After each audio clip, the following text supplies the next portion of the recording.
Hi, everybody. Can you hear us? Can you hear us, YouTube friends? Tell us in the chat if you can hear us. You guys will never believe where we are. It's a very professional operation we're running here. Yeah.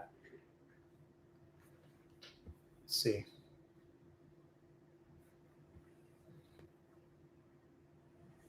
I don't even know if it's working.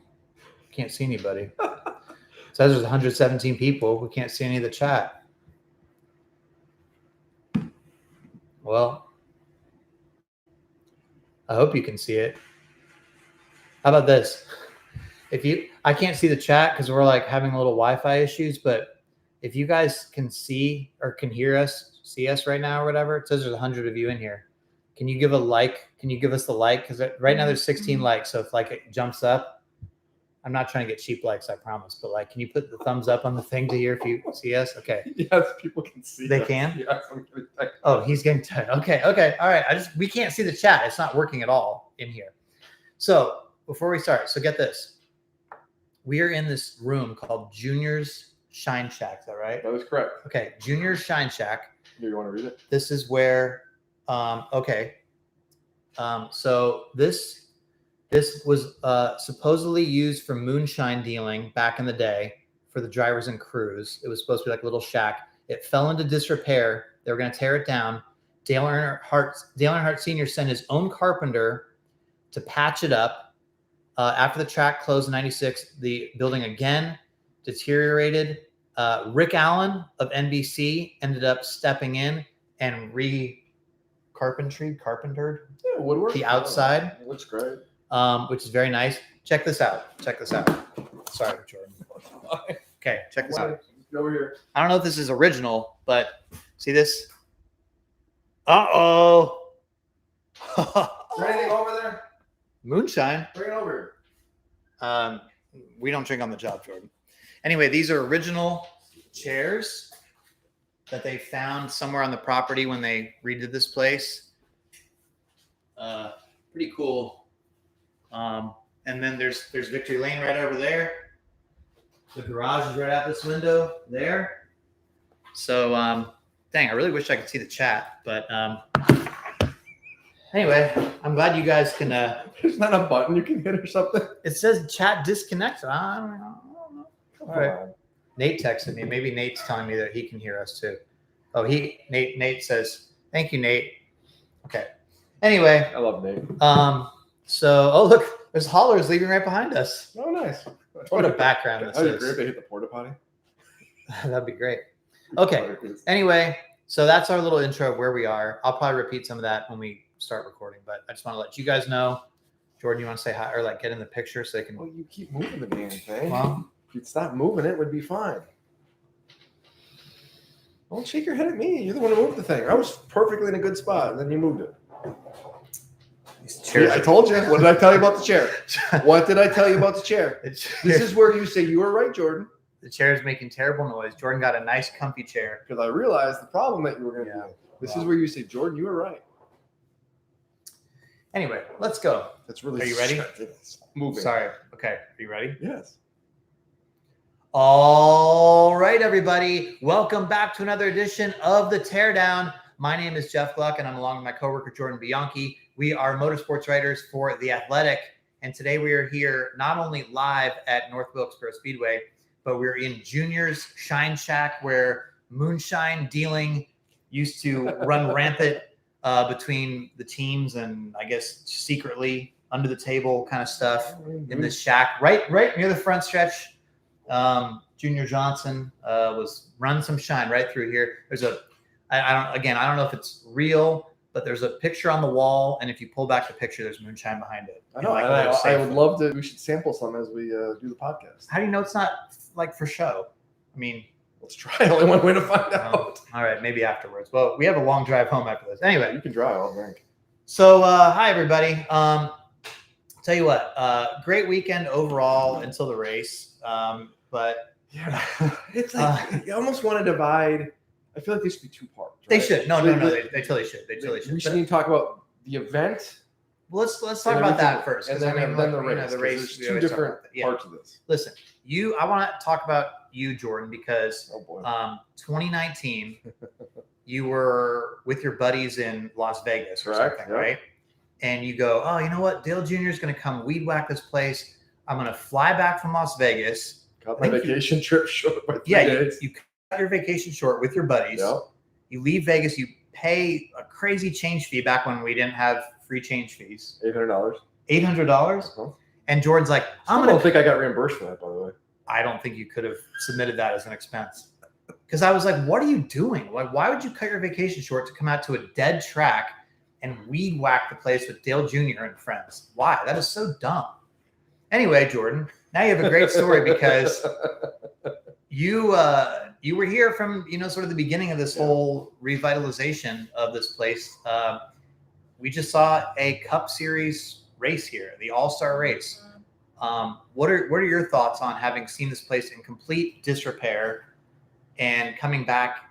And I mean, you've been here all week, but what's this been like for you? Because I didn't have that experience. The only word to use is surreal. Like, that is the word that just continues to come to mind. When you talk to other people who were there that day, Dale Jr., Chris Boucher, everybody else, they keep using the same word too. Like, they can't believe it. Like, you came here that day. There wasn't a single person, not one person that thought this track was ever going to see racing again. And that is, everybody wanted to, hoped, whatever, but no one realistically saw a pathway for this track to come back. There was garages over here that were collapsed.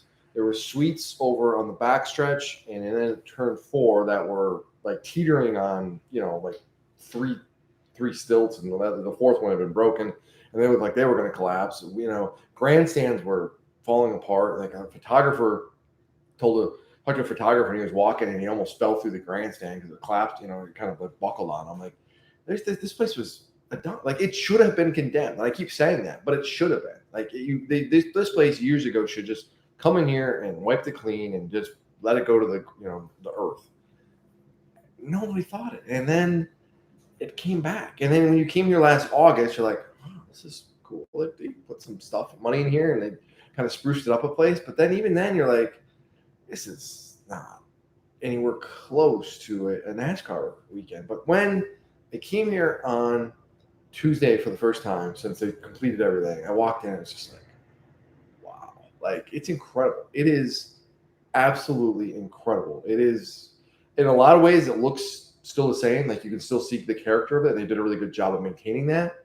And the other parts of it, like, things are paved, things are new, bathrooms, concession stands, like, that's all. A lot of those are new. Suites, all the suites have been redone. The shade carpeting is gone. The wood paneling is gone.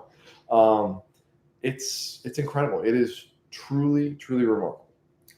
So it's weird for me because I sort of had the opposite. Like, first of all, I never stopped by here when it was in disrepair. I know anybody could stop by and talk to Paul Call out there and the caretaker, and he would have let you in and shown you the place or whatever. And obviously, my NASCAR days started well past this place's existence, although it still exists right now, obviously. But what we thought it was its lifespan. 1996, I never watched a NASCAR race until 2004 or something. So, I was kind of like almost a little bit worried of like, am I going to even appreciate this? Am I going to, because all these people were like, North Wilkesboro's back, baby. Yeah, I can't wait. Like, it's back. And like, I don't have any, like, I never saw a race here. So I'm like, I get it's an old historical place, but am I going to, when I walk in, am I going to have any sort of emotion, or just be like, oh, that's cool? Or like, or, oh God, this is a dump. And I'm going to have to pretend to like this place or something, because like, it would be very like Noah Gregson's interview with Racing America, where he's like, this is going to be Firefest 2.0. This place, you can't park. And everybody's like, no, Noah, don't say that. I was kind of worried, like, oh, am I going to feel that way? And then just have to be like honest and say, no, I don't really think it was that great. Anyway, we got here Friday. You had been here all week, but I got here first time Friday. You walk in from the parking lot, which is a generous term, by the way. Just you park there. It's you parking park lot. there, I mean, let's just technically. Anyway, the field. You park in the field. You walk in, and when you pull up to the place, you're just like, oh yeah. We were pulling in. We went and got your credential. Yeah. And we're coming down kind of the main way, the opposite way though, and it's on the right, and you're like, oh, that's it. And Yeah, you've it was got just kinda this weird. like, Yeah. I don't want to say it's not disdain, but you had this kind of like tone in your voice of like, oh, Yeah, no, I was like, oh, and I'm like, geez, this doesn't. hey, excuse us. Hey, Jordan, please. can you hear that? Can you hear that holler? Yeah. Okay. Well, you remember at Kansas how you couldn't hear any of the haulers? That was how loud they were blowing. You're like, oh, I don't hear the haulers. I was in Victory Lane. Yeah. You're like, no, I don't hear the haulers. Okay. Yeah. Well, I had people, but our friend Nate, he said that you might have hearing problems because you couldn't hear the haulers. Oh, it was okay. that obvious. This loud. Oh yeah. So please, if you heard the haulers on the podcast right now, that you thought you may feel that I was going crazy at Kansas because you're like, no, I don't hear any haulers. I don't hear it. Anyway, back on topic, please. I'm sorry. The hauler just blew it. It's very distracting to me. I get distracted by haulers if we haven't established that by now. You're like squirrels. So anyway, yes, North Wilkesboro. Podcast. So anyway, so I walk in though, and I was like, oh, okay, like immediately. When did it hit you? Like when we walked in, you walk down the grandstands and you see the place for the first time. You see the grandstands in the front stretch, and you're like, oh, this place is like, okay, this is way cooler than I thought. I couldn't really get a sense of it from like the Flow Racing broadcasts and just the social media images that people had shown. I don't know. I couldn't really get a feel for it. I'm like, I don't really know if I'm gonna like this, or all I had seen was the drone shots of like the old place or whatever. It's got a character that honestly, it is something you need to experience in person. Like it's really hard to kind of you do the cliche, go up in the grandstands, take the photo. Trust me, I'm guilty of this. So you take the photos, you're like, okay, looks like every other short track or to some degree, right? But when you actually walk in here and like it does, it has like a little bit of character. It sounds hokey, but it's true. To me, like it comes off as, I don't know if this is the right description. I probably should have come up with a better description before, since I had all weekend to do this. But, like there's like, say like some movie or some TV show where there's like a haunted house, but then it like the ghosts come or whatever, and it flashes back to like its former glory, like it's restored. Maybe like, I don't know, it's like in like Beauty and the Beast. Does that happen or something? Beauty and the Beast is where the lion guy, the beast, turns into like a prince. I know that, but she's in some old house, and like the teacups pour. And they talk and they sing. Yeah, but isn't it like in disrepair and then it comes to life or something? Anyway, this is just a disaster. You're doing great. Give up. This is good. This is what it reminded me of, because it doesn't feel like it's an old track in a lot of ways. It doesn't feel like it doesn't feel like the images I saw, right? Like the media center is sparkling and new, and then you show me a picture of, no, this exact same place is where there was a bloody gurneys, and Chris Buescher saying it looked like an apocalyptic nightmare zombie movie. Dale Jr. was telling me it's horrifying. He said it was freaking horrifying. It looked like something out of a horror movie. And that's where we're working. And look, it's still, the collection of media, we all make it look like a horror movie, I'm sure. But it's the motley crew of folks, including us. But it's just weird because it's almost hard to picture it. They've done such a good job. For what my expectations were, and I think what they had to work with and the time frame that they had to work with, I'm like super impressed. Like, how did they pull this off? I think it was Chase Elliott said the other day that he had some buddies or something that were doing like electrical and plumbing work here, like up until this week. Mm-hmm. Like they were putting the finishing touches. I mean, barely. So they were pouring the concrete for the helicopter landing pads on Tuesday. Oh wow! You make a really good point though. Like for what they did, the time frame they had, and they did want to maintain the essence of this track. Like they just didn't want to like just throw a bunch of new stuff up. It was like, no, we want to keep a little bit of the character here. It's not perfect. I mean, don't get me wrong. There's things that could be improved. It's really hard to nitpick though. It really is. Yes, the spotter stand could be higher, and it needs to be. Yes, there could be some more bathrooms. Obviously, as there's porta potties literally like everywhere.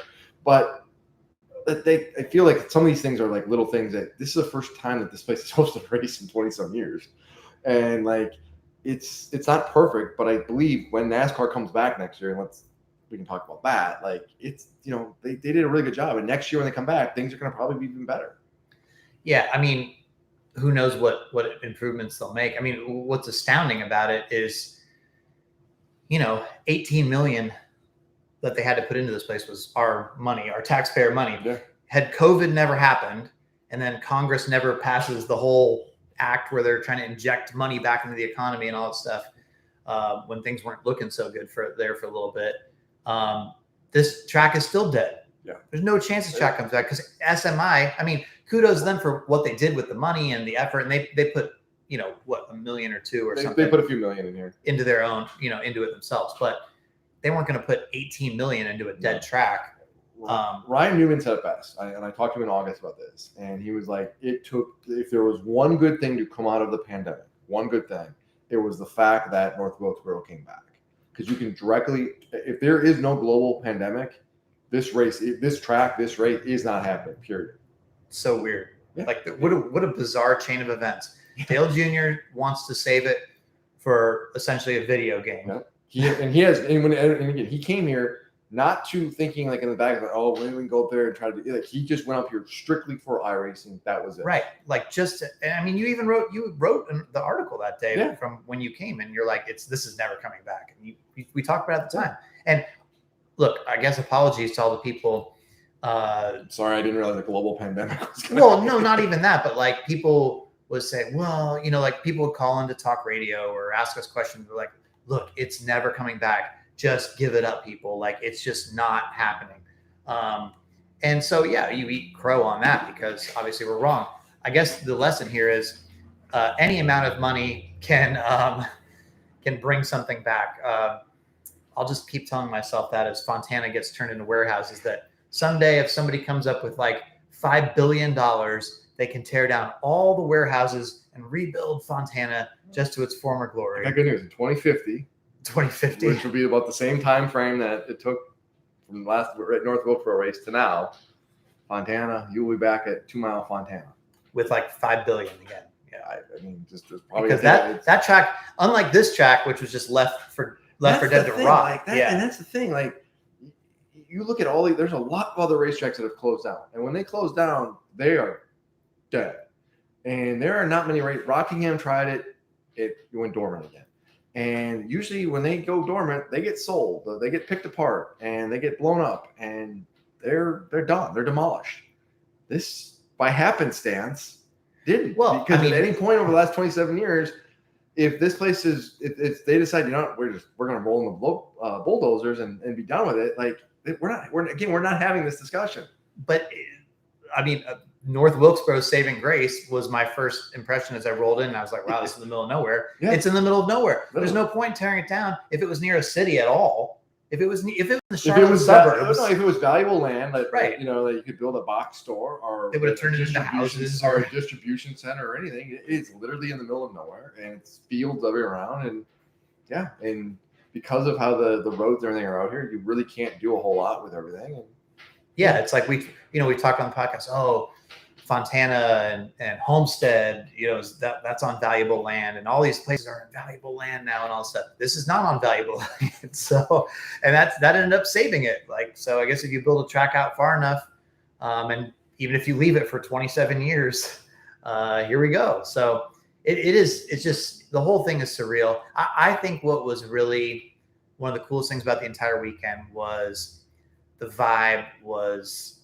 just incredible. Like, people were so happy. People were just walking around with smiles on their face. They're so happy. And the people, like at the tweet up today, for instance, I mean, there's people saying, like, they're getting like emotional about it, right? Mm-hmm. Like, people, especially people that are from Wilkes County, and saying, like, we've lived with this, you know, feeling like it was abandoned and rotting, and it's never coming back and all that stuff. And you know, you sort of have no hope for it. And for them to have their track back in their little community, the pride that they clearly have in it, the emotion that they have about it.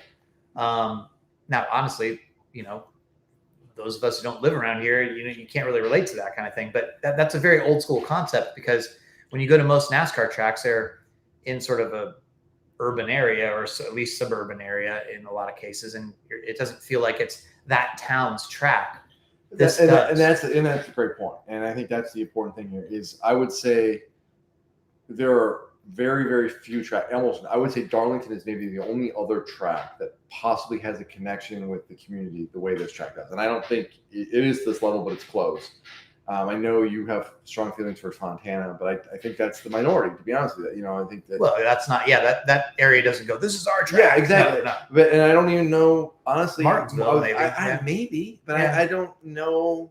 Not to this degree, though. Yeah, no, and I don't feel like there's the sense of community around Martinsville that you get here or at Darlington. And this is the connection that people have to this track for various reasons. It's really cute. It's really it's cute. It's cute. I don't know what else to say. I mean, I was gonna say it's. I don't know. What do you want me to say? I mean, it's like it's nice. It's really cool for them to have the connection because you don't have that. And there's a lot of people that didn't give up hope, and they got rewarded. Yeah. Well, I mean, again, couldn't be more wrong in terms of these. Everybody. I mean, everybody was. Yeah, I mean, but again, nobody. It's not.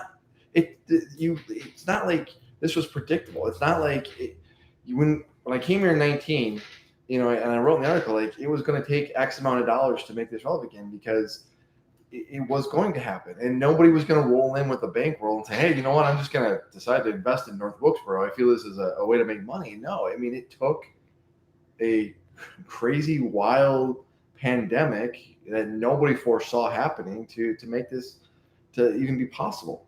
Yeah, and I tell you the other thing too, the fact that they, because originally they weren't going to have this surface.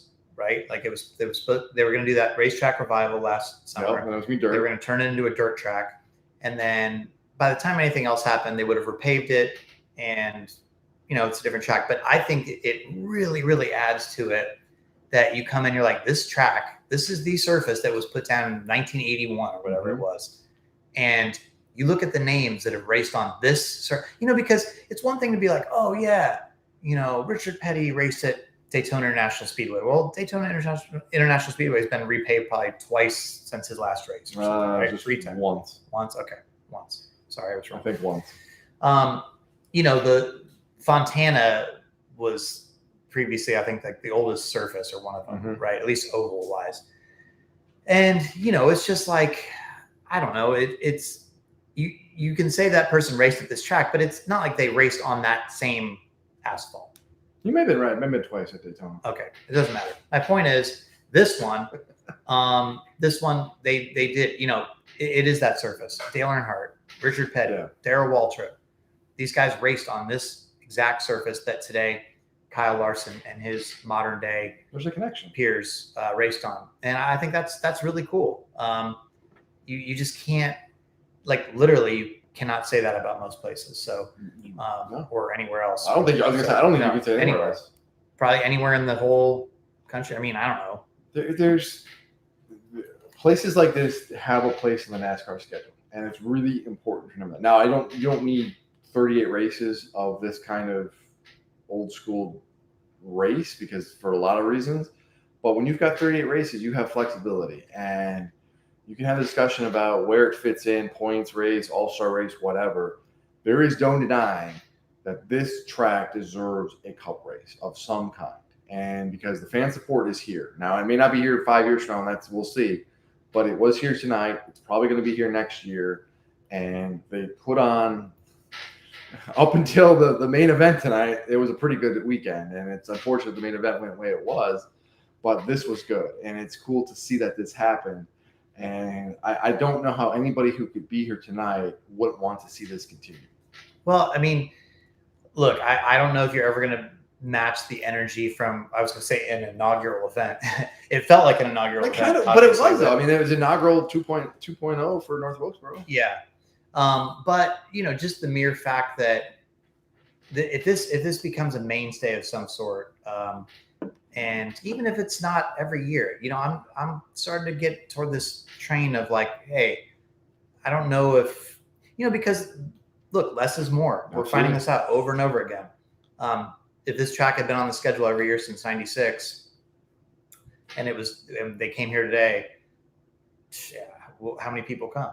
I don't know, but that's why I think it's really important to see where this race is at 3-4 years. I mean, if we're going to talk about the history of this place and this meeting, we have to talk about the fact they lost their race for a reason. Like the support was not here. The facilities were falling apart, and they were not putting money back into it. Like there's no denying it. Like they were.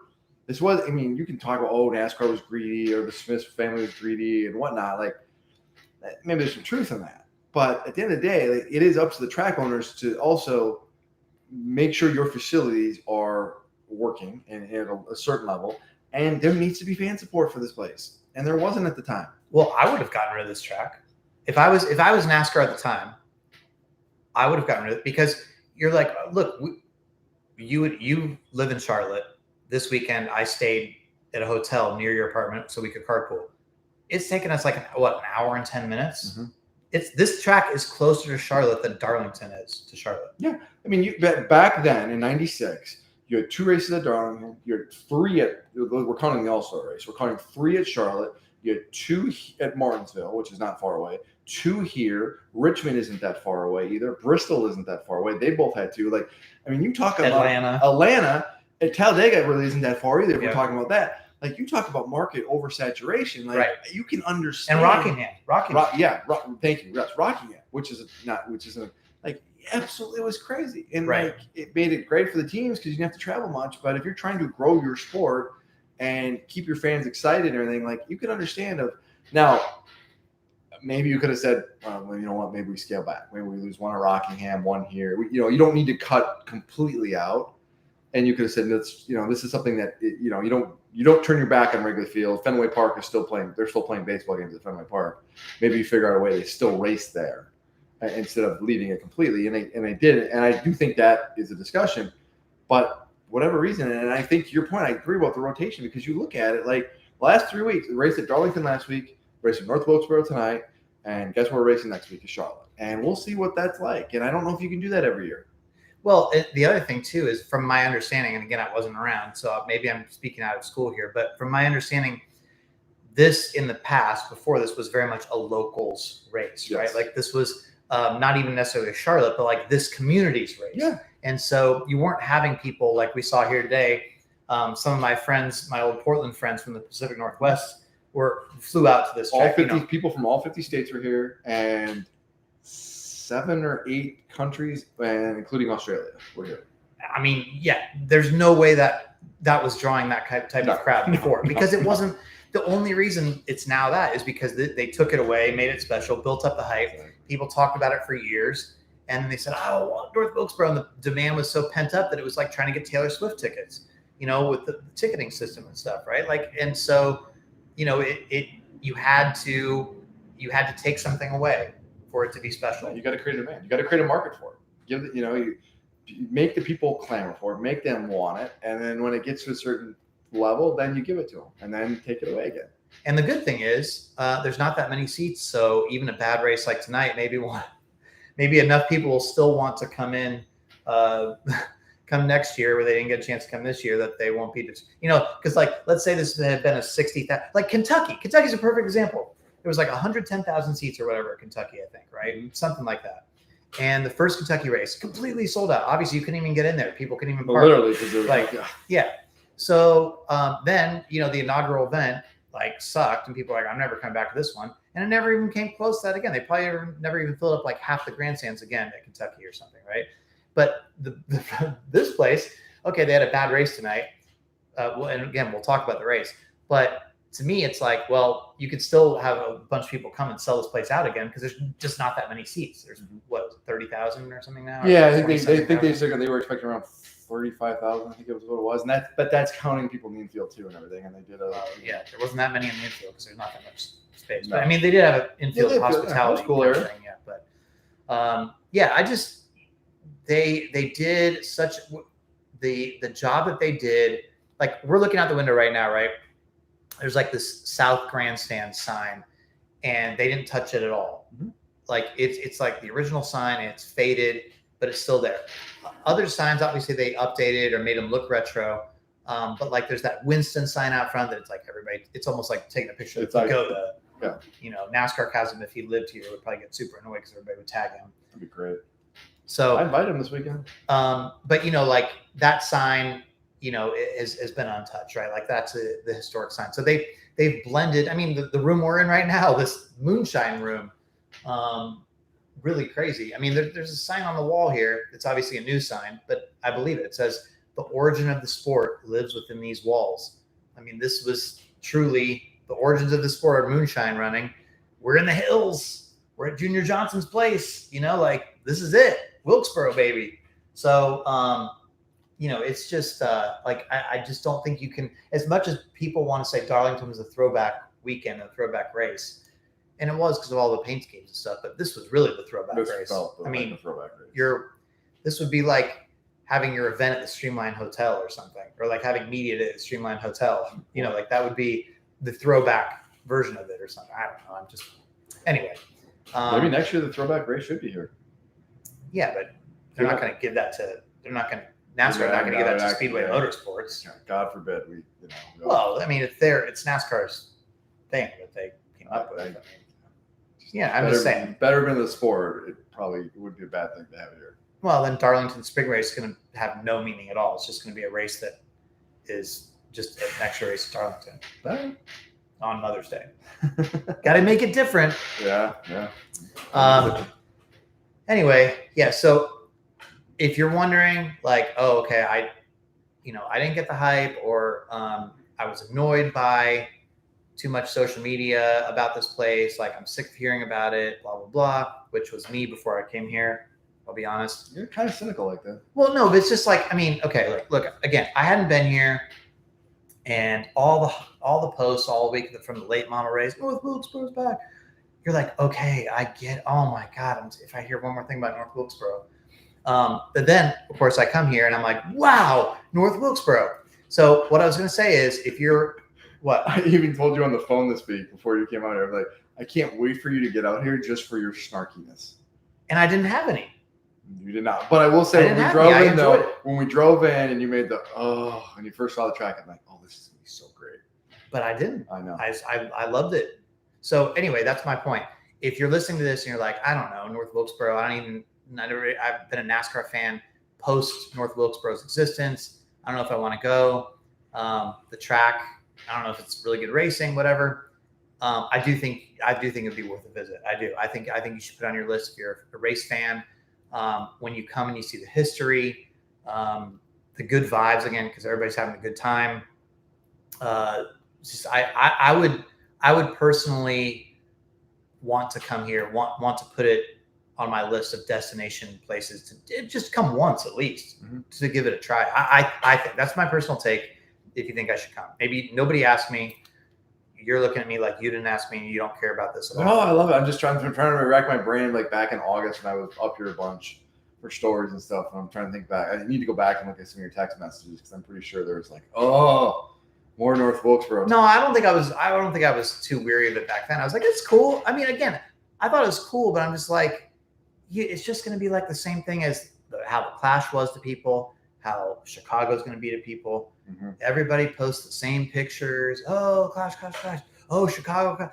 Anything that's overdone too much, like on social media, you're just like, you flip out about it. Not me. Oh no, never you. No. I'm just saying, not just me. People get tired of seeing the same thing. Now, again, if you go and you're sort of part of the thing, you're like, oh, okay, well, this is cool. And then, of course, like me, I can't help myself. And then I'm posting North Wilkesboro pictures and I'm joining everybody else. So anyway, that was another tangent. But what else about this track before we talk about the race that was dudtacular? Is that a word? No. The vibe was great. Excitement was great. It seems like they did a really good job. I like how they laid out the schedule on today. And I will fully admit, I've been off social media for a while, for most of today, for various reasons, for work reasons. And so I don't know what the traffic patterns are like. I haven't heard any horror stories, so I'm going to presume that. That's right. I didn't mean to talk about that. I did want to talk about Go ahead. I mean, was there issues or? No, there wasn't. Okay, so that's what I was getting to. I do think the track deserves a lot of credit, about how they managed the schedule. And I thought it was like they did a good job of encouraging people to get here early, but they gave people reason to get here early with the concerts and everything before the race. So it's like, come out, check out North Wilkesboro, do the fan stuff. Oh, by the way, you're going to have like a concert you can check out. and then we'll have the racing. And it gave people a reason to get here early and spread everything out. So that way not everybody showing up 2 hours or so before the race. I don't think that can be said enough. They did a really good job of managing this, because I will admit, like, I think we all admitted, like, we all expected horror stories for the park, whether getting in and specifically getting out. And again, I don't know what the situation is like getting out. And I don't know what it was after like 3 o'clock today getting in. I haven't heard any bad things. I've heard nothing but positive remarks. And I heard for so many people today, like, the shuttle services were working well. They were able to get in and out, no problem. Like, that's incredible, because I did not expect that. Well, you and the people that came last August all said that the traffic was absolutely terrible. You said, I mean, for a race that had 14,000 people, and I left an hour and a half, 2 hours after the race ended, I was still sitting in traffic. Well, I mean, it is what it is. I'm not one of those people that complain. But the point was, yeah, but there was traffic, and the point was everybody expected that this would be the same type of thing, with more people, right? Mm-hmm. And so, like, for instance, okay, so we all went to the tweet up today, and it was the biggest tweet up that we've ever had in all the years, 14 years of doing tweet ups, the biggest one we've ever had today. And so people were asking me, well, why do you think that was? Well, first of all, shout out to Brett and Freddie from DBC, because they told people they were going to come, so I'm sure that helped people get there. It's a Gluck factor. No, I've been doing it 14 years, so why would people suddenly come? Anyway, the other thing that was, I think, a significant thing was that everybody was already here. Mm-hmm. Like, Bob and I are always typically trying to do a tweet up maybe, say 4 hours before the race, because as it gets close to the race, we've got stuff to do and things like that, right? So 3 to 4 hours before a race well, not everybody's here yet. But today everybody got here because people were, I think, they were maybe scared a little bit. But then we're talking to the people at tweet up, like, well, did you have any traffic getting in? No, parking was great. Shuttles were great. Yeah, people took the shuttles, like you said. People walked in. I mean, they parked away. They walked in, like, no problems. Yeah, people said, and all weekend. And there was things to do, and that's the important thing too. Yes, you mentioned there was a concert a Dirk Bentley concert at 1:30. It wasn't a post-race concert. It wasn't a pre-race concert. I mean, it was before the race, pre-race, but it was a pre-race concert in the sense that it was like 4 hours before the Open. Yeah, and people were here. Yeah. So then that really helps you make an entire day out of it. Mm-hmm. But I will say too, like last night, okay, and there was a little bit of rain. So maybe the crowd thinned out a little bit after the truck race, but there's still a lot of people here for the heats last night. There was no, victory lane for the heats. And, so Chris Buescher wins the second heat. He comes in the media center relatively quickly after he wins, right? And his press conference is, I don't know, say 15 minutes, right? And after that, we left. Yeah. So we're walking out, and pretty much we're walking out with the fans that are still leaving, in essentially. And we sat in, I don't know what, maybe 5 minutes of traffic getting out of the lot. 10 at the very, very most. And then we sailed. Yeah. So, I mean, that was, we're not experiencing post-race tonight. I'm sure there's more.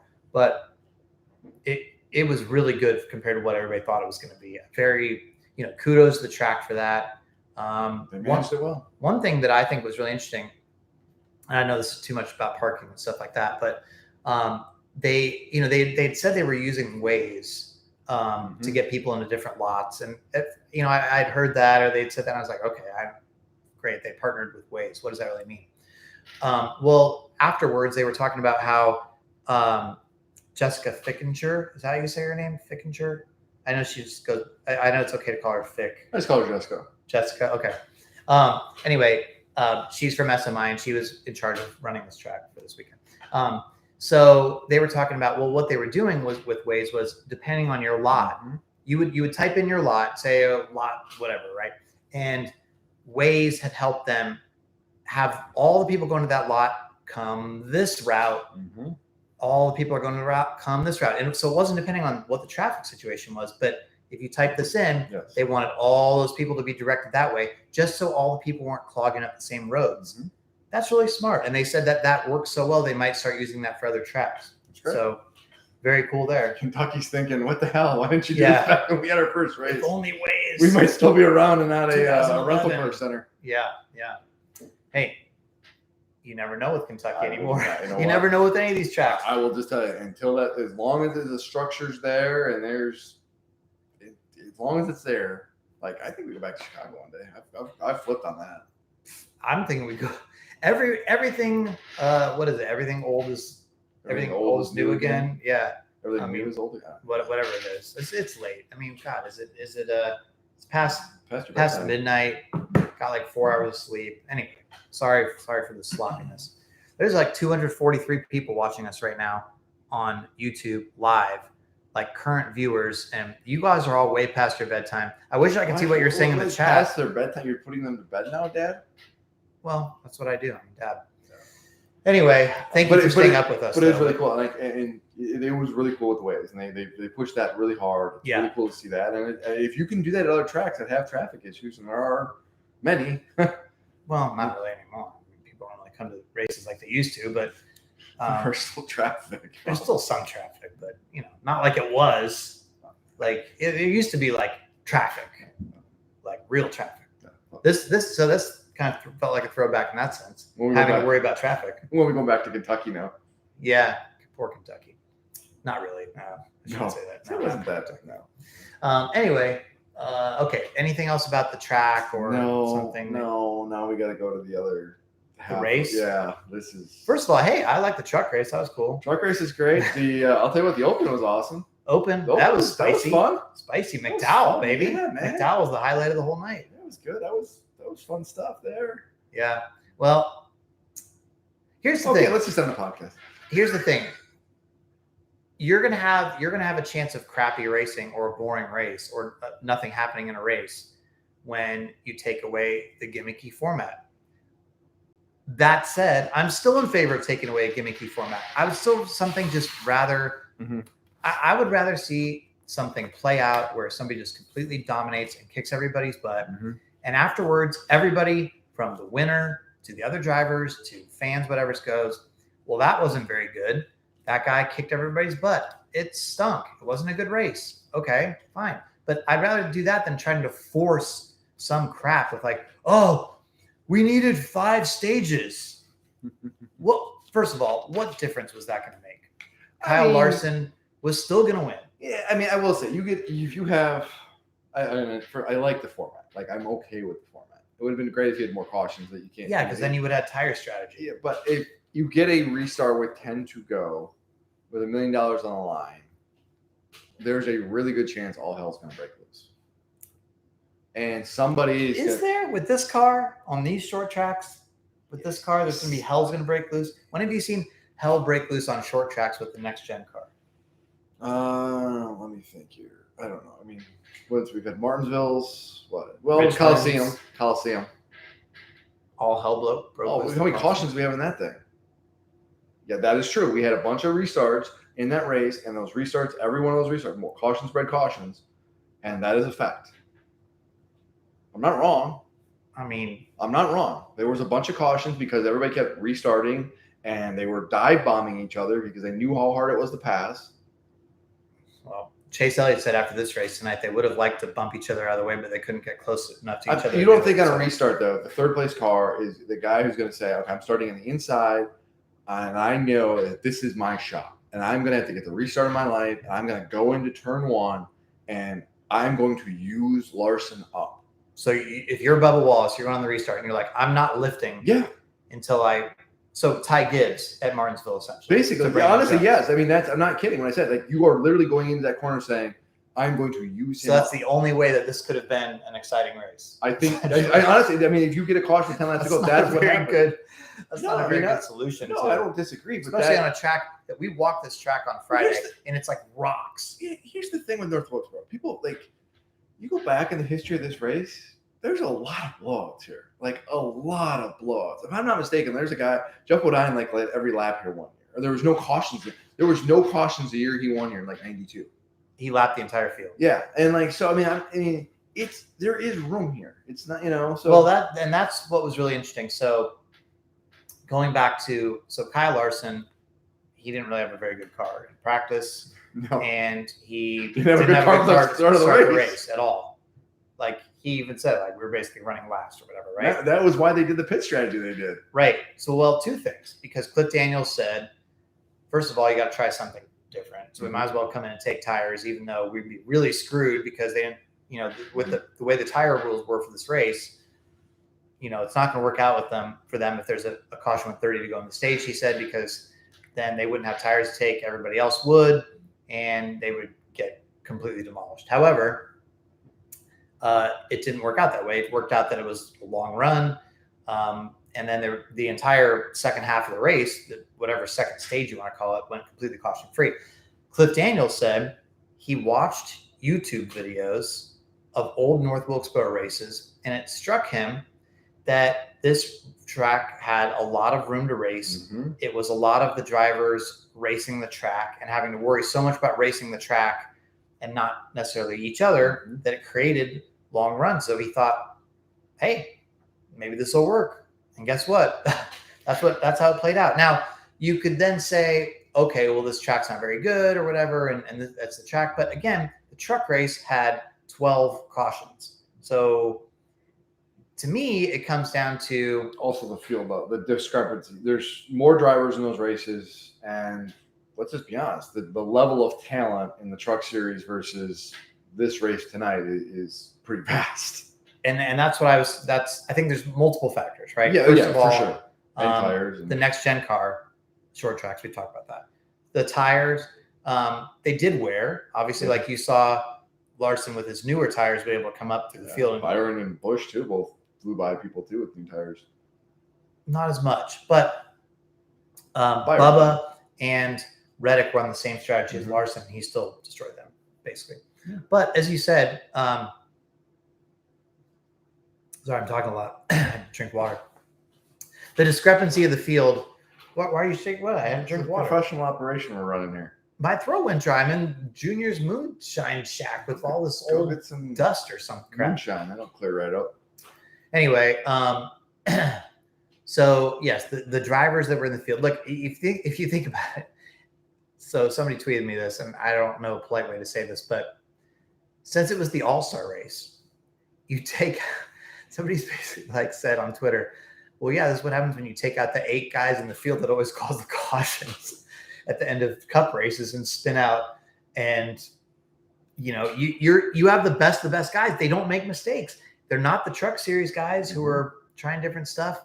These guys largely. It's not the guys in the open. Largely with the exception of Gregson and Barry and Ty Gibbs. These guys all won races last year and a half. They've proven themselves at this level. Right. So, they understood that the line was on the bottom. It did not help. I will say it did not help. And I mentioned we walked the track. Most of the track is very rocky. Like the rocks are sticking out. Mm-hmm. There's big gouges and all this stuff. However, and there's track repairs, like little patches that are maybe, the size of a chair cushion. Could you stop moving, please? Your chair is squeaking just as much as mine. It is. If I'm not moving, yours is squeaking. I promise. Now you're not moving. Anyway, however, when you get down to turn 3 and 4, there is a true grip strip. Remember that one time they repaved Pocono and didn't tell anybody? Yeah. Repaved one part of Pocono out of turn 3, and they showed up and they're like, oh, and all the drivers just started running for this grip strip. It was the same thing down in turn 3 and 4, and it was right on the bottom. Obviously, the track had come apart there. They needed to patch that up with it, but it was a big patch of fresh asphalt, dark black fresh asphalt, and they all just ran down there the entire time. Chase Briscoe said if you got off that patch, you lose a second of lap time just in that corner from not being on that patch. So that made it a one groove track. And the other thing too, and your point is, I was sitting in the turn 4 suite tonight watching the race. And oh really? Who were you sitting with, Jordan? Who were you sitting in the suite with? A story you can read in the Athletic this week, Dale Earnhardt Jr. Oh, look at this guy. So we were sitting in the suite and right over turn 4. It was really cool. And I bet it was, Jordan. I bet it was. You can read about in the Athletic this week. It's a great insight. But he noticed that Kyle Larson, though, as he was coming up, he was dipping actually down onto the apron where it's newer concrete. And it's not as old as the asphalt was, and he was getting speed, getting more grip that way even. And so he was doing what you're doing, and then he was coming down even more, and then getting more grip, and that was getting him the launch down the straightaway. And other guys were starting to pick that up as well as the race went on, because as Larson was blowing by them, they saw the line he was taking. They're like, oh, okay. Yeah. Well, some of the drivers were like, man, could they? I think Larson even said this in his post race. Hey, like, because they're like, well, we don't need to repave the whole track. Because actually, that's another thing too. The track never came up.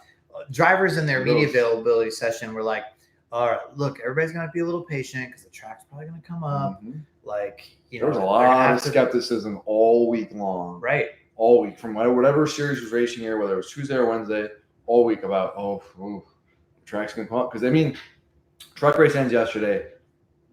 Crews are out there immediately doing patchwork, and so there was definitely a sense of it's like parking, like just let people know what's going to happen. Let's be honest with them. Be patient. This is just be patient. And there was nothing today. 300 laps of racing, no problems. Yeah, how wild is that? Because I mean, like literally, the drivers are like, look, everybody's just gonna have to be patient, like you said, like show a little grace here. Mm-hmm. Like everybody have a little bit of extra understanding with the traffic and the track coming up.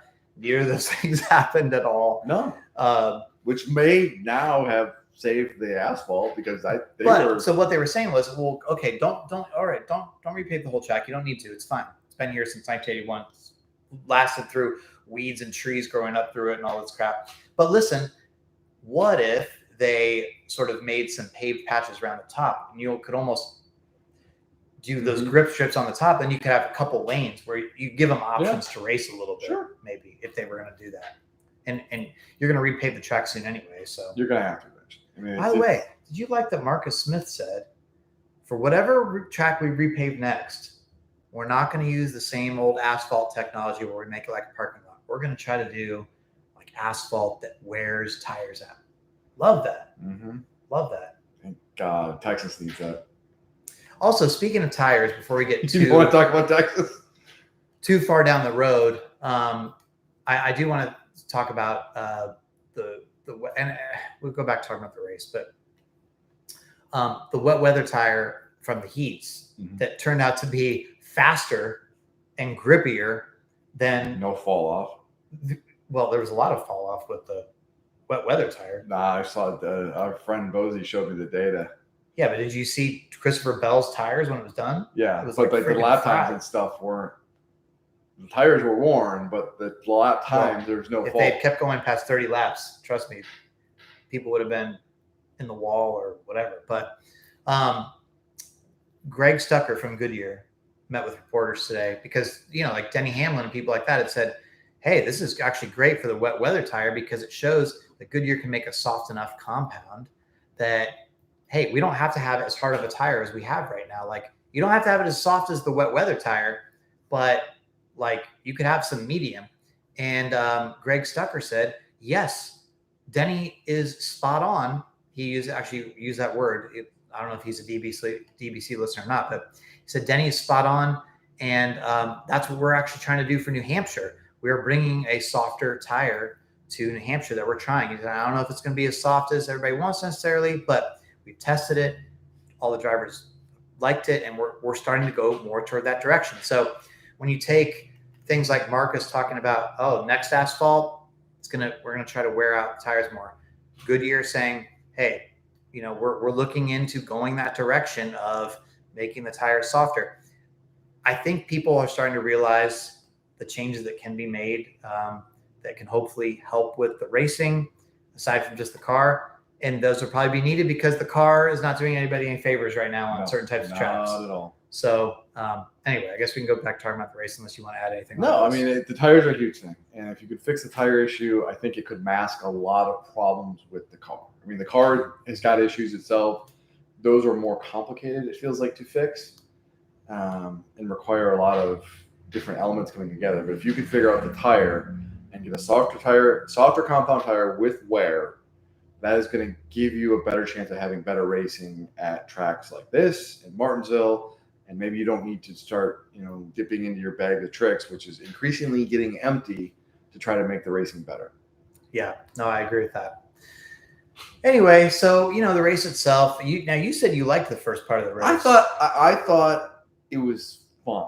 I mean, it was That's not what you said afterwards. I said, what did I say? I said it was fine. What did I say? It was good. What was the word? You said you liked it. You didn't even say it was perfectly acceptable. You said you liked it. It was interesting to watch Larson come through the field. Byron, when he pitted, it was really interesting to watch his strategy. I'm like, what? He pitted under green, and they're going to try to watch him. Didn't work out today. He almost did. He almost got by Martin Truex Jr. for the lucky dog. Yeah, but that still wouldn't have been a successful strategy to be the last car on the lead lap. It would have been. I think he would have been better because he was falling backwards. He would have lost the lap that way. So you'd have to go back. So if he wouldn't have pitted, he was probably going to lose a lap. He pitted. He at least had a fighting chance to stay on the lead lap. I don't know about that. I think kind of killed his. I mean, the tires didn't mean enough that he and Kyle Busch could just quickly unlap themselves. They were, and I think they also probably thought a lot of the field was going to come down and do the same thing. Obviously, except for Larson. I thought it was. I liked watching Larson come to the field. I liked watching Byron because paying a lot of attention to that. And so there was moments there where it was fine. It wasn't a barn burner or anything, but I also didn't feel. I felt like it was setting the table for what was to come. And it was like, okay, now we saw what Larson just did. Larson just took a car that was not good, put new tires on, and blew everybody's doors off. It's like, okay, now we know that tires matter. This is going to set up to the last 100 laps. How do you handle this? What's the tire management here? And so I thought that set it up interestingly. Now, how it unfolded is a different story, but I thought that at least there was an element of interest there. You know, again, it didn't really do anything for me to see somebody blow through the field on. I mean, it was cool, I guess. It's like, wow, that's pretty impressive. What did you want? Well, I think it was the All-Star race. You kind of wanted a little bit more action than what was it like? You had comers and goers, good guys coming up. Denny Hamlin came to the front and slid back. I haven't been to the All-Star race. This is my first All-Star race that I've covered since 2017. Because I hate this. Really? I hate the All-Star race. Yes. I get tired of the All-Star race. People have this unfair, unrealistic standard about this All-Star race of this is the slam bam, anything go. I mean, there was times that it was. There are moments, and there are years where they're like that. More often than not, though, it's not like that. That's why I stopped coming. There was a lot of races at Charlotte Motor Speedway. Hell, even Bristol at 2020. Yeah, okay, Texas. God, Texas. More often than not, the races aren't that great. I mean, there are. What it is you have years like 92, One Hot Night, and some other ones along the way, and you're like that. People hang on to that. But more often than not, that's because that's how they hype it. They build it up this is what you're going to see. And guess what? And it hooks people in. And when you don't get that. Well, I think what we thought we were going to see tonight was more tire wear. That if you used up your tires coming through the field or getting out to the lead and didn't manage them properly, we thought all the veteran guys, Harvick and Kyle Busch, people like that, Truex, really manage their tires because the younger drivers they're not going to use these tire management races. That was much more of a thing like the Cars Tour race and stuff like that in the late model race last fall, where Dale Jr. In the August race, he was coming up toward the end because he had saved his tires. 14th, and he just all of a sudden was up in third. It's like, wow, okay, right. Because so I think that's what people thought was going to happen this time. But there's nothing. Here's my point about that, and I get that, and I understand the asphalt here. We have seen this color. We have seen the tire, with the exception of maybe Kansas this year. We have enough evidence to suggest that you got to keep your expectations in check here.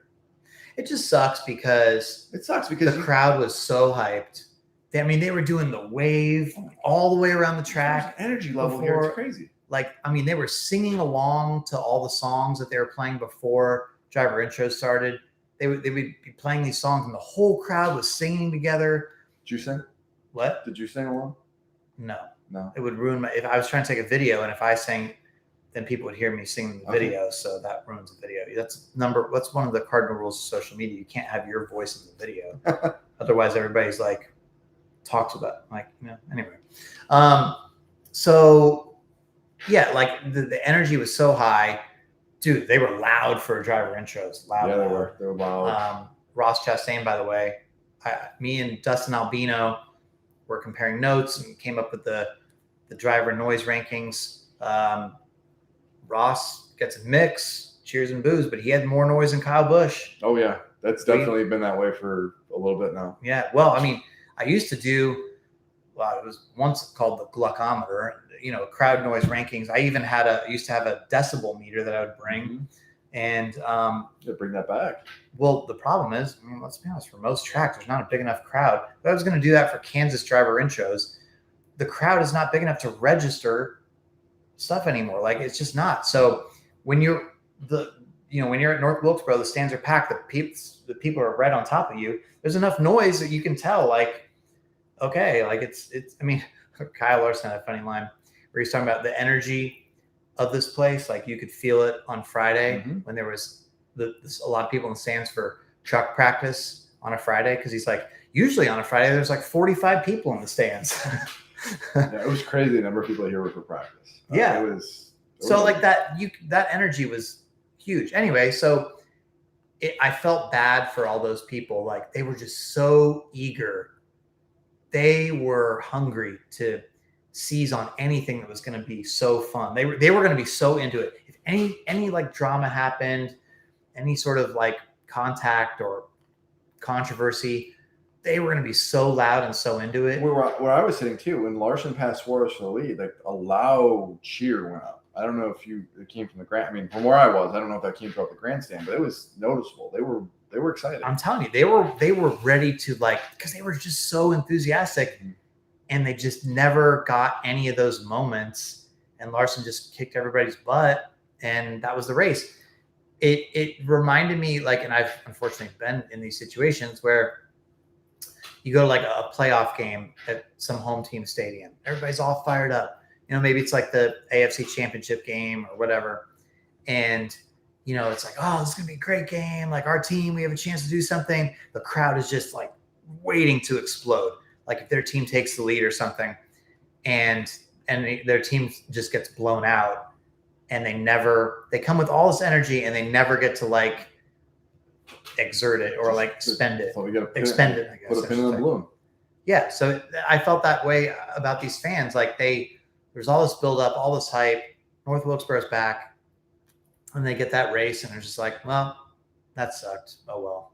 So yeah, I mean, Kyle Larson's having a great year, but I wish that he had been challenged a little bit more, whether by cautions or strategy or other drivers or whatever. But again, that's the risk. Sometimes the best driver and team just flat beat everybody. And in a format like this, like, just remind people, like, would you like stage breaks? How do you feel about stage breaks now?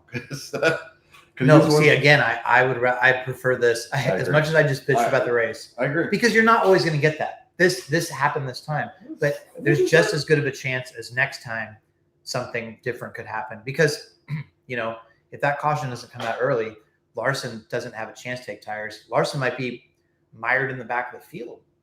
And we're talking about somebody else completely. That caution and the ability to take tires at that moment, yeah, he had a good car, obviously. But if that caution doesn't come out, how does this race look? We'll never know. Yeah. But that changes the complexion of it, you would think. Mm-hmm. So, I don't know. Is there anything else to talk about from the race itself? Points race or all-star race next year? I think you should try to move the all-star race as much as they can. This place has established itself. I was talking to somebody from SMI, and I was like, oh, so you guys want a points race now? And they're like, well, I mean, you're already it's the same logistics. Mm-hmm. You had every pit crew already here. Mm-hmm. You had all the haulers. It's not, it wouldn't be any different. I mean, it would be, the event would be different, but I think they could do a points race here. I don't think there's any doubt. They have the facility for it now. Like you said, everybody's already here. Why not? Yeah, I think people will come out for it. I mean, it's this. You've got to keep coming here. You can't turn your back on there. I mean, that'd be so stupid if they finally brought it back after all this time. I mean, it's just not going to happen. It's not. I mean, there's a few reasons. One, you don't pour $20 million some dollars into a facility for a one-off, and then have that one-off be very successful and popular and embraced by everybody from the competitors to the fans to the sanctioning body, and you're like, oh yeah, that went great, everybody's happy. Yeah, we're not coming back. Like, you can't do that. So they're coming back, and why not? Like, goes back to the conversation we had a week ago or so, right? There are enough races on this schedule that there's redundancy, and this would give a different track. You can have the conversation about market oversaturation, but I do think there's a place for North Wilkesboro on the schedule for sure. Well, it's time for the Was It a Good Race poll. By the way, Big Joe Wall, our guy that keeps track of our scores every week on the Good Race poll. He was at the tweet up today. Yeah, he offered me beer. It was great. Did you take it? No, I did not take it. It was working. Well, you're talking about, you've been talking about having this moonshine behind the secret picture for this entire podcast. That was actually like focus on the task at hand. Now we can, podcast we can drink. By the way, I gave away my moonshine. Yeah, we got moonshine as a media gift, but I don't check a bag. Jordan always checks bags on the plane. I never check a bag. I don't want to deal with it. I have a shoe bag. You have a shoe bag. I have a shoe bag, and then I've got a regular suitcase. Nobody's surprised to hear this. By the way, our one listener who we ran into, we started bickering in front of him. He's like, "Wow, this is like a live podcast." We were out walking around the other day. What was the topic about too? Bristol dirt. Oh, Bristol dirt, yeah. Then he looks down at your shoes. He's like, "By the way, your shoes were as advertised." Like, yeah. And then someone else told me I lived up to the hype. So yeah, there you go. It's been a good weekend.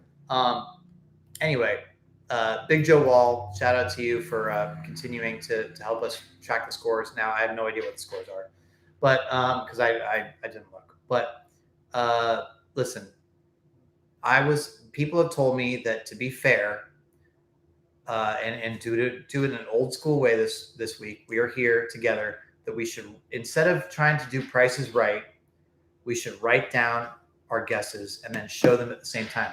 We are on a live podcast on YouTube right now as we're doing this. Let's go ahead. This is going to feel like a dating game of like. We'll write down our answers. You have paper that we can spare, tear it in half, fold yours up. I'll write mine down, and then we'll show at the same time to our viewers who are still hanging on here as it's past 12:38. Okay, so, okay, this is my paper. But don't, you write yours first. I won't look. I'll do like a soliloquy or something. Anyway, so I did go back and look at previous, well, I guess I don't want to, did you write down your guess? No, I'm having a hard time over here. Okay. I won't say what it was, but I did go back and look at previous, okay, it's my turn. I did go back and look at previous All-Star races and previous races that I thought were pretty bad, to try to come up with my number. So I did a little bit of research. That's good. Nice, you put a little effort into the podcast for once. So that's why I'm writing this number down. Okay. And you want to show them on the count of 3? 1, 2, 3. What's yours say? 25. Mine says 18. Okay. So both pretty low. 18 for me, 25. 25 is probably too high. I think you're too high. This race sucked, dude. I know. I'm thinking maybe the crowd and the energy would like kind of, people would be happy about North Wilkesboro being back, and it might affect their opinion a little bit.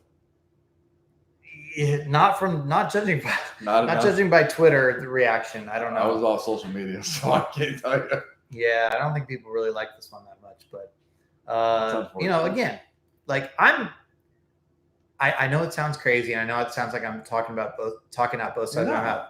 But I would take this race over some contrived BS that's some format where they're just trying to force something to happen. And then especially when something doesn't happen or some unintended consequence, and you're like, oh, come on. That's not, you know what I mean? Like, it's the All-Star race, probably the best driver currently, one of the best American racing drivers currently. With the best team and one of the best crew chiefs. Like, sometimes kicked everybody's butt and won the race. Okay. Like, you know what? Kudos to them. Like, they deserve that. And that happens. But you want old school racing? Guess what? This was old school racing, because back in the day, these kind of races happened all the time because there was no stage cautions. Did you see Larson? Larson said he started looking up while he's driving. He starts looking up in the stands under green with 5 laps to go, and because he's like, I'm stinking up the show here. I wonder if people are leaving. So he's like looking up in the stands. He's like, oh yeah, people are leaving. Because, the stands are really on top of the track here. He's like, oh yeah, people are leaving. And he said he's thinking to himself, well, hope you don't have to come back to your seat because that would mean a caution. And then he'd have to do a restart. But there was no caution. There was no caution. There was no restart. And Yep. he won. He did. All right. Well, should we end it there? What do you think? That sounds good. Is there anything else? We covered everything. Okay. Well, thanks to those of you who joined us on the live stream. Sorry that I couldn't get the chat to work. We were originally going to do this podcast in the driver's lounge that they redid. And at the very last minute, Scott Cooper from SMI got us the key to this juniors shine shack that we're in now. We might steal the moonshine from behind the picture. It's kind of like a Shawshank Redemption type picture. Where the safe is behind the picture. Oh yeah, in the warden's office. In the warden's office, yeah. The warden would have liked to get into this when all the shine was in this room. So pretty cool. I hope everybody gets to experience this track at some point in your NASCAR fandom. But next week. Next week, I'm going to the Indy 500. You're at the Coke 600, and our guy Luke Smith is going to be at Monaco. We're very proud of this because I'm sure we're not the only one, but our outlet, The Athletic, we're going to have someone at all 3 races of Motorsports Christmas for the first time because now we have an F1 writer. So we're stoked about that. However, I don't know what that's going to do for the podcast next week. We've in the past done a split podcast. Personally, I'd be in favor of doing that again. I haven't talked to you about it. Not to put pressure. Why don't you just stay up late and we'll just do it after Because for the Indy 500, I know you're not used to this sleeping in Coke 600. I have covered Indy 500 before. But you have to get there at like 5 a.m. or something. I'm like falling asleep at the end of the Coke 600, let alone waiting after the winner's press conference to then record an hour-long podcast and then edit it and all that stuff. Oh, the horror. Oh, that's like you might as well be doing a 24-hour race at that point. I don't have that. I'm an old man. As if you are, because your birthday was this weekend. I'm not old. We're the same age. No, I'm not old. You may be old. I'm not old. Anyway, by the way, quick apologies. Quick apologies. I know we're trying to wrap this up, but we said we were going to do something for Jordan's birthday. It got completely derailed because by the time we were starting to think about logistics, by the time we got out of here Saturday night, there was rain. There was also, we got back to Charlotte area, what, like 11:15 or something? 11:30. Like we couldn't, I don't know where we would have told people to meet us at 11:15 Saturday night. And we didn't even know when we were, like, it was just, we couldn't do it. It was a lame birthday. It was all talk because we talked about it for 2 weeks, how we're going to get together with the listeners and have a drink and celebrate your birthday. But you said it was a lame birthday? Yeah, it was a lame birthday. I tried to pay for your dinner and, no. I made sure it was special. I wish you happy birthday. We've had people sing to you at the tweet up today and I Brett. appreciate that. It was very nice. It was not. Try to be a good friend. And you say it was great to spend time with you. no, you said it was a lame birthday. I'm hurt. It Not that hurt. Anyway, so we might do a split podcast next week. Nate, I don't know if you're still watching us, but when you're listening to this, let me know if we could do a split podcast. No. You can find somebody. You don't want to do a split podcast? No, just stay up. Come on. I don't want to do a joint. Have a Coke. Have a coffee. Have Coke and coffee. We're doing a split podcast next week, so we'll be back. I had to do it with Bob. I love Bob. Bob listens to our podcast. You said I had to do it with Bob. Just let me finish. Bob get cranky at that time of night. It was then like do it with another person. The Coca-Cola 600 was so long last year. Bob and I were so like grumpy. Yeah. So why would I want to stay up for that? Because I'll watch it and go to sleep and edit your part in the morning. Oh. All right. We don't know what we're doing next week. No. Those of you, again, sorry that you're on YouTube and we couldn't see the chat. I see there's still 231 people watching us as it is almost 1 o'clock in the morning. Everybody go to sleep. We're going to edit this, drive back to Charlotte. I'm going to take a quiet track, not in that order. And all right. Thanks for all the support. Thanks for all the kind words for those of you who we interacted with this weekend. Unbelievable amount of podcast listeners here. So cool. It felt like we could have just talked to podcasts. Like every time we walked around, it was like the podcast. This was like the capital of NASCAR hardcore fandom. People here. There's no like casual fans here this weekend. This was cool. Like our people. You know what I mean? Our Twitter audience, our readers. our podcast listeners. So thank you. Shout out to all you. We love you. And we will talk to you next time on the Teardown. All right, YouTube people. Well, last time we did a Q&A, but you can't figure out the chat. I don't know what I'm supposed to do. How hard is it? Here, pop out chat. Oh, wait. Oh, look. Oh, I got it. Jeff figured out technology, everybody. Yay. No, but it's still not coming up on this. Oh, I got it. I got the live chat. Oh, now it doesn't really help after we did the podcast, but hi everybody. Oh, wow, there's a lot of people chatting. Sorry we missed all this. I feel all this. I feel bad. Anyway, hey, how's it going? I only saw one fight video that the Moonhead guy posted. That didn't look so fun. Oh, from Hickory? No, from here. What There's fights in the stands tonight. Was that the guy who got it? So there was a guy in a white shirt. Oh, so Dale and I. So Dale like went and said, "Dude, some guy got just hauled out of here like in cuffs," and I'm like, "What?" Oh yeah. So that must have been it. Moonhead guy, yeah, had that. Yeah. Oh, Julie is watching us live from Australia right now. Hey, Julie. Wow, what time is it there? Oh, they want us to drink the shine. Here's look at this. You've got Junior Johnson photos. You got Dale photos because he helped restore this originally before it fell into disrepair again. You got really old school. Guess that's a beach photo. All that stuff. Guess that's the beach photo. They literally are on a beach, and you're guessing it's a beach photo. Looks like a beach photo. Good deduction reasoning there, bud. Anyway, for those of you who weren't when we started this, weren't on. See this? Oh, I don't think this was an actual hidden. That this was added. This was added later.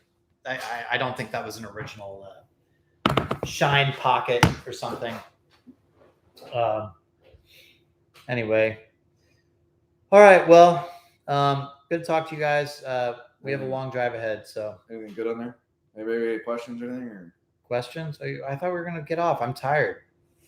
Getting ready for next week. Oh, they really want a joint podcast. See? Well, actually, Jonathan Chavez does, and he put several messages, so it's really just one person. Oh, now that they're all saying stay up next week. See? Oh, Thank no. you. Oh no! How am I going to do that? I literally can't. No, I'm drink some coffee, take a nap after the 500, wake up, and then do the podcast. I don't think so. You guys are all like egging me on. Oh, Brennan, my guy. We want a Jordan podcast with Bob. Yeah. Give us Bob. See, people love Bob so much that they don't want a Jordan podcast. That might be your saving grace. Yeah. Well, no, Aaron Peach says Jordan and Chasm, but Chasm's going to be with me in Indy. Chasm's going to be in Indy, unfortunately. So Nate would be my my top pick for Indy since I know he'll be there and he likes coming on the pod. So anyway, all right. Well, everybody, thanks for hopping on. I mean, it was pretty cool of you to stay through this whole thing. So that's matching purple shirts. Get this. Okay, we had no idea this happened. Neither of us even thought about it. We had how many? 4 people. I mean, one too many. Wait. Not only the purple shirts. This is so embarrassing. So I was wearing purple shirt, gray pants today, right? Look at this guy. Stand up. I'm not standing up. Okay, well, I have a computer. I'll just show people. This guy loves my fashion style so much, you guys. It's not style. My fashion style is so impressive that Jordan is now imitating me. I'm so flattered. Not style. You pick the same colors. It's not style. You dress like a dad. I have finally reached the Jordan level of fashion. That is insulting. I am so proud of myself that this guy wanted the same color scheme as me. I might as well retire from trying to. Now I can just show up in jeans and a t-shirt every race because I have achieved peak fashion. So I just can't. I think this is probably I just can't. Probably a good time to leave. All right. See you, everybody. Bye. Have a good one.